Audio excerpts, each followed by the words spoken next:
Thank you very much. Nice to see everybody, and thank you for inviting me to attend your special council meeting today. I will take you through a quick summary of the financial statements, talk about some highlights, and then I'll be happy to answer any questions. We are complete on the audit. Big thank you to Ronnie and the team at the town for going through the audit process. The last step would be council approval here this afternoon. And we are providing a clean audit opinion.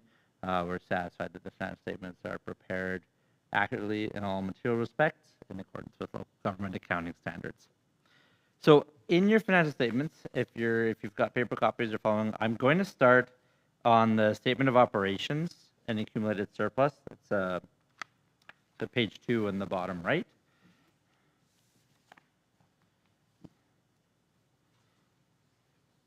To start here, as opposed to the balance sheet, because this is what happened in 2024 and some of the revenues and expenses. So you can see overall there in that middle column is your actual results for 2024. Total revenues, taxes, and user fees and investment income of $10.5 million, down from the prior year. However, the prior year had three really significant things. It had a large chunk of money from the province in the growing community funding. You also used some of the gas tax community works fund for projects. And that bottom line of contributed tangible capital assets, there was some developer contributed assets there, and that you can see that one is a tough one. You don't budget for it; it just shows up when it shows up when there's developments and things. So that causes that decrease in revenues year over year. On the expense side of things, and we break it down by the different departments there, but $6.5 million of actual expenses for 2024. That's up about 1.7% from the prior year. So it's really just sort of inflation in a few of those areas.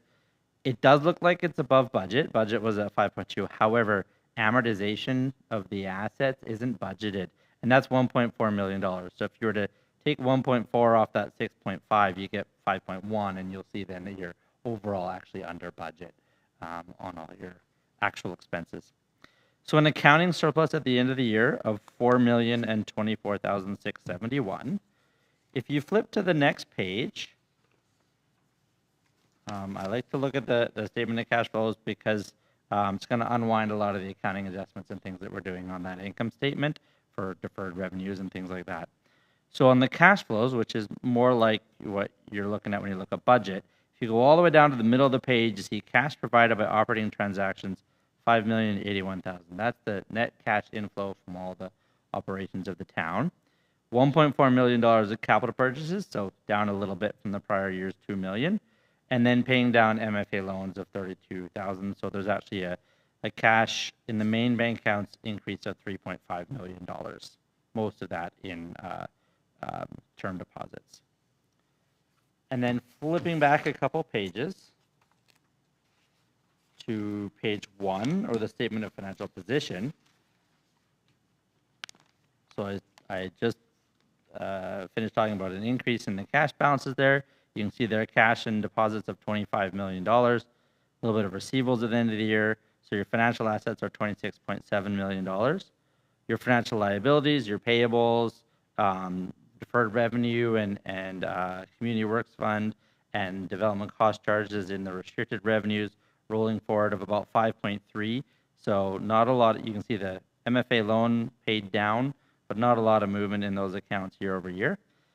And then we get to that net financial asset position of $21.4 million. So that positive cash inflow position gives you a positive net financial assets year over year. And in the non-financial assets, the biggest one there is your tangible capital assets. Buildings, roads, water, sewer. That's fairly consistent, 37.9 compared to the prior year's 37.3. So that's again $1.7 million I think of capital spending for the year, $1.4 million of depreciation, and you get about a $500,000 or $600,000 increase there. So at the end of the year, your accumulated surplus is $59.6 million. And that, you can see the reference there to note 12. So in that 59.6, 37.5 million of that is what we call the invested in capital assets. So that's the value of the assets minus any of the debt. There's an operating surplus of about 18 million, and then there's $3.9 million set aside in reserves for future projects. So there's a still fair amount of cash rolling over into the next year. So that is a really quick run through on the financial statements. I'll pause there. I'd be happy to answer any questions from council.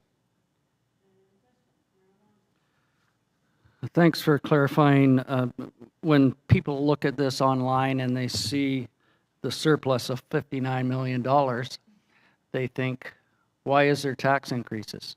So including the capital assets in that of $37 million approximately, that shows the difference on the accounting process of having to accommodate those capital assets in that contingency. That's right.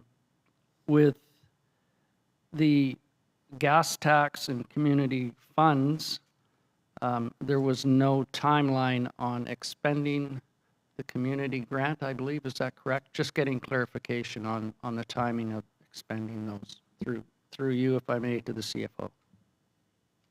Well, the agreement did expire last year, so the money that's sitting here now, this 234, most of that is on the new agreement. There is roughly 20 or 30,000, I believe, that's still left from the previous year that we have to show as being spent. But there was a renewal, an end of that original agreement and a renewal into a new one. Thank you.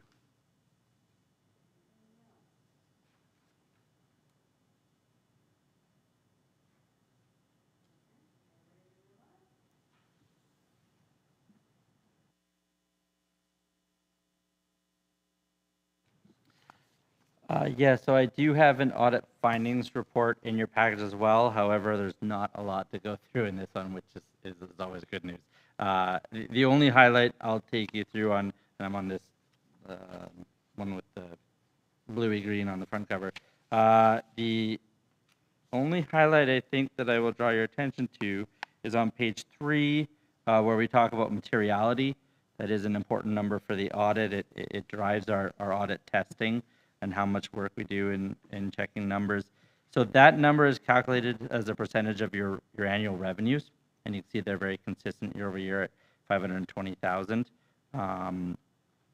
So what that means is we are looking at every transaction that's over that amount, large capital grants, large capital programs, property taxes, things like that, and then sampling underneath.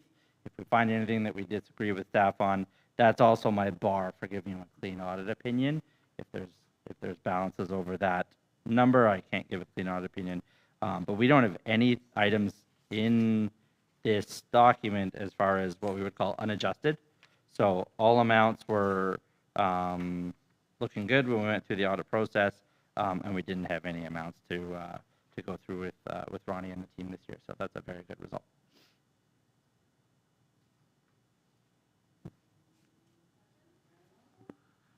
Just to clarify, the difference between asset management and asset retirement. So we're committed to setting funds aside for asset management for the renewal of capital projects that are being built.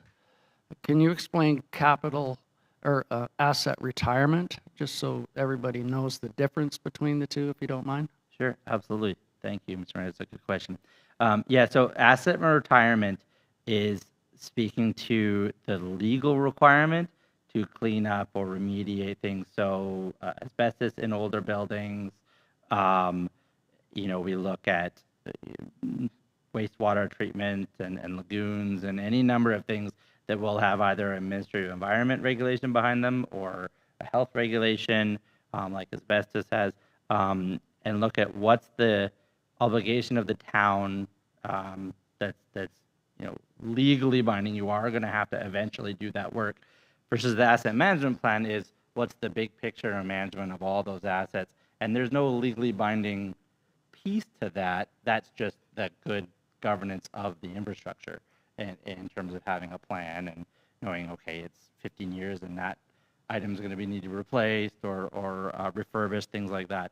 So that's the big distinction is when we're talking about asset retirement obligations, we're more talking about contamination or other sort of health hazards that you are legally required to clean up versus having that holistic plan of all the assets you're managing. So difference between putting aside for new capital investments as opposed to a landfill would fit into asset retirement. Correct. A cemetery, probably. Cemetery has its own I know, rules it's a because different there's a whole legislation. act there. But I just threw that but in yeah. for levity. Yeah. On another note, I did have a chance to speak with one of the employees who was doing the audit, and very, very cooperative gentleman, so I thank you for his service. Great, thank you.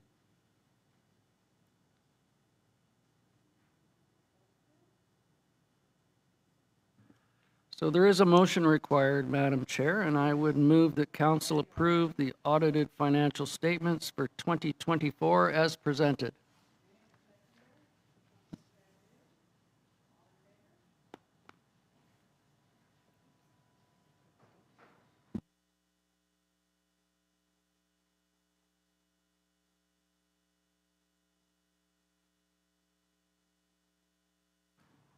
Thanks again, Corey, for all the work.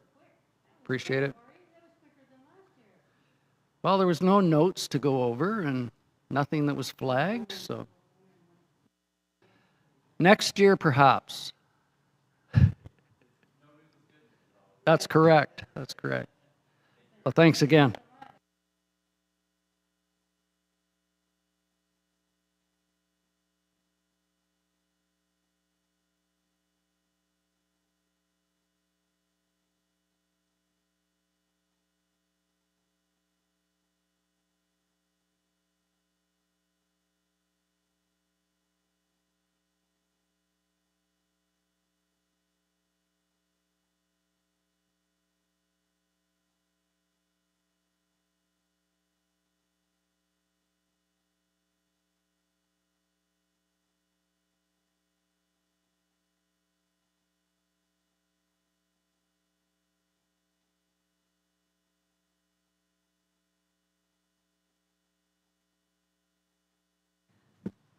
No, that's, it's fine. It's, this bylaw was given for a second and third reading. It's here for reconsideration and adoption. And, yeah, we already printed the tax notices today, so this has to be passed.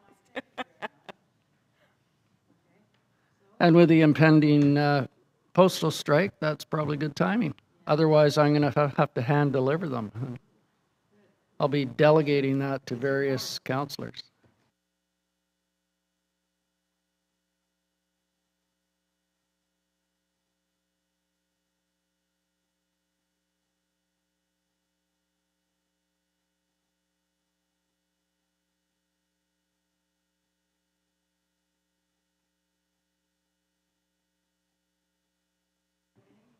Just a little bit on Mayor's report. I want to thank everyone for joining us at the public meeting last night.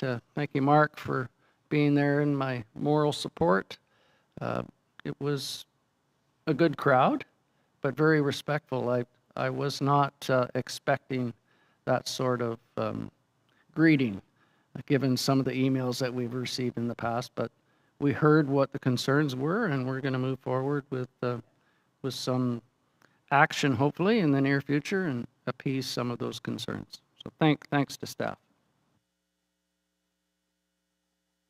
Well, I just want to thank staff also. I think we also put out fires ahead of last night's meeting in the sense of just the communicating with these developers and whatnot, is that they felt they were heard and they were prepared to come to us, you know, ask us questions in a respectful manner. So I just want to say to all you guys, thank you for what you're doing, because without that communication, it could have been a whole other nightmare last night.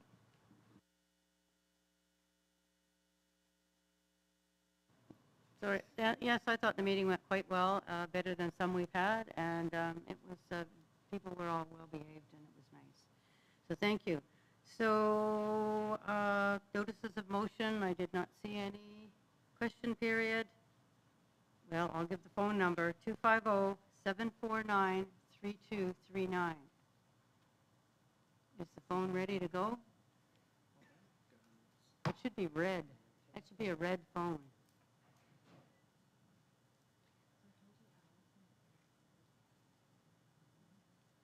We'll give it 1 minute. Is there another hockey game on? I think there probably is. No?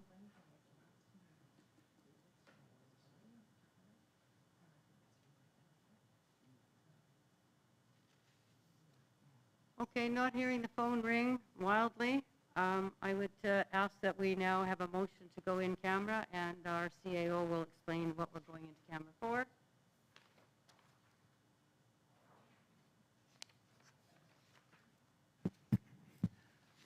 Thank you. Yes, in accordance with Section 92 of the Community Charter, requires that before a meeting or part of a meeting is closed to the public, the council must state by resolution that the meeting is to be closed, and on the basis by which the meeting is closed falls under the following section of the Community Charter. Section 90, subsection 1, subsection E, the acquisition, disposition, or expropriation of land or improvements if the council considers that the disclosure could reasonably be expected to harm the interest of the municipality. Okay, thank you. Do we have a motion to go in camera? Mayor McGonigal, seconder. Councillor Sandu, all in favor? And we're going in camera.